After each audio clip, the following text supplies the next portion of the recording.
Hey guys, welcome back to the Calibrate Tools channel, and today we're going to talk more about how to use a t-bevel and the multi-use measuring tool.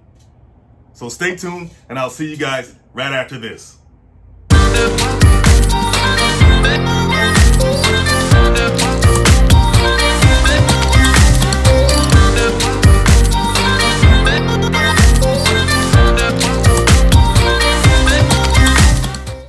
Hey guys, this is a t-bevel and it's pretty simple to use. Let me show you what I'm talking about.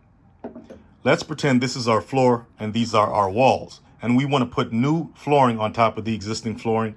What do we have to consider first? We have to consider the corner here. Does that corner look like a right angle to you? Because last time I checked, most of the flooring that you buy in the store is not at an acute angle, right? So you got to figure that out. So let's pretend this piece of 2x4 here is our flooring, and we want to lay it down on the existing flooring. But guess what? We have a problem. Because this profile is the right angle, because that's how they come, we have a gap here. How do we fill that gap? Well, that's when the t-bevel comes into play. So we can take our t-bevel, put it on the flooring, the new flooring that we have down, while it's up against that corner, right? So we put the t-bevel over the new flooring and move the sides so that they're flush against each wall, right? See that? Then we take our pencil and make a mark on the new flooring.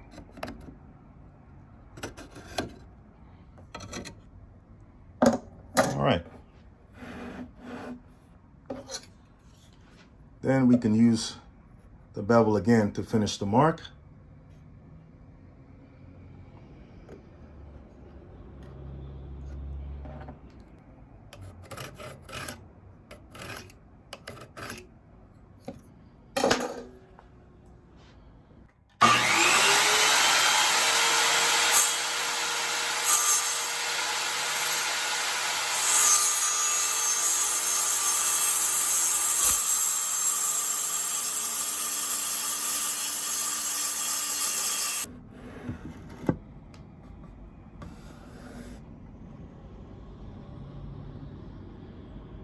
Okay guys, now this is called a multi-angle measuring tool. All right, I think it's by Husky. Now the difference between this one and the other angle finders or measuring tools that we spoke of earlier is that this has access to multiple angles at the same time. Okay, so these angle finders, specifically this one and the one we just talked about, the t-bevel, can only access one angle at a time because it has this vertex here and this vertex here. It's only one on each of these tools. But this particular angle finder or measuring tool has four, has one here, one here, one here, and one here. Okay, so let's do the same thing we did in the last example. Let's just say we want to lay some flooring, whether that's tile, laminate flooring, or vinyl down here, and this is our angle again that we need to accommodate. So let's just say this is our flooring. We got a big piece of tile, for example, right? So we push it up against the angle. As you can see, this right here, this gap is huge. How do we deal with that? Well, this right here is great for that, okay? So let's go ahead and pull our mock flooring out. Let's take our measuring tool and place it in the angle. See that? It's so flexible, you can just push it up into that angle. There you go. Now, after you do that, you want to tighten these knobs down. You want to make sure they're nice and tight.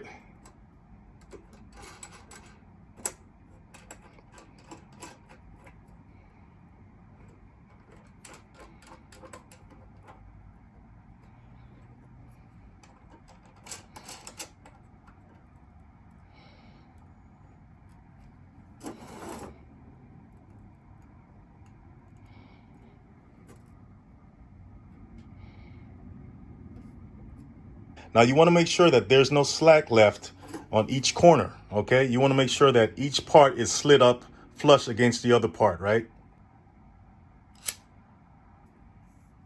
See that? You don't want this part sticking up or, or this part sticking out as well. You want everything to slide flush against the corners. Okay, so once you have the knobs nice and tight, you've pretty much locked in this angle. All right? Hey, that's a perfect parallelogram.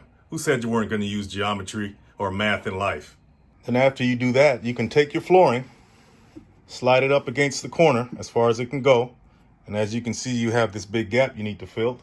Then you can take your measuring tool, put it on top of the flooring.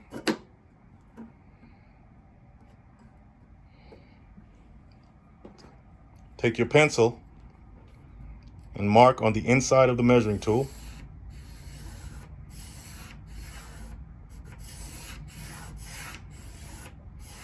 Just slide it up so you can get this portion.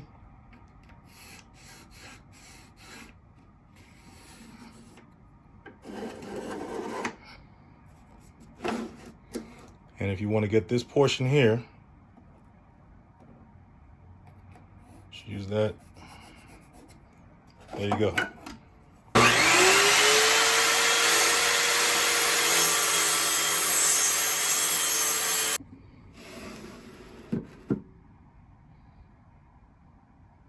This tool is so versatile, it even allows you to measure around the contours of door jambs in case you want to lay carpet or tile or anything like that. All you have to do is take the tool, slide it around the contour, okay,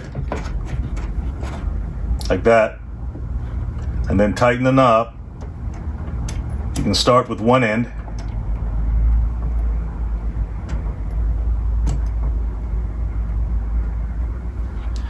and you can come on the other side and do the other.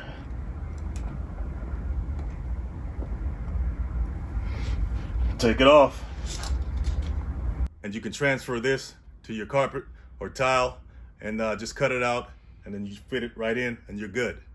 Okay, so let's just say you have an irregular contour or you have multiple angles that you want to hit at one time and they're kind of far apart. And if you have the tool in this configuration, you can't do it, right? It's hard to do. Well, no problem. What you can do is you can take the pieces apart and arrange it to the appropriate shape. So let's go ahead and do that.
Okay, so now you have a configuration that will be able to measure or accommodate this whole contour here at one time.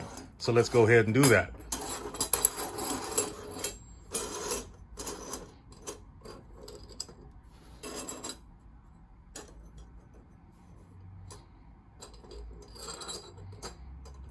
Just tighten your knobs.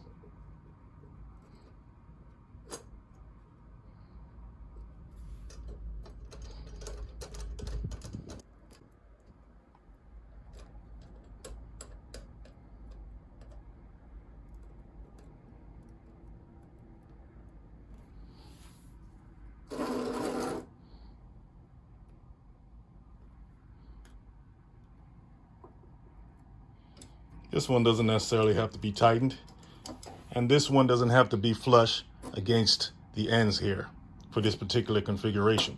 Now that the angle's locked in, all you have to do is take this and transfer it to whatever material that you're going to lay down, and you'll be fine.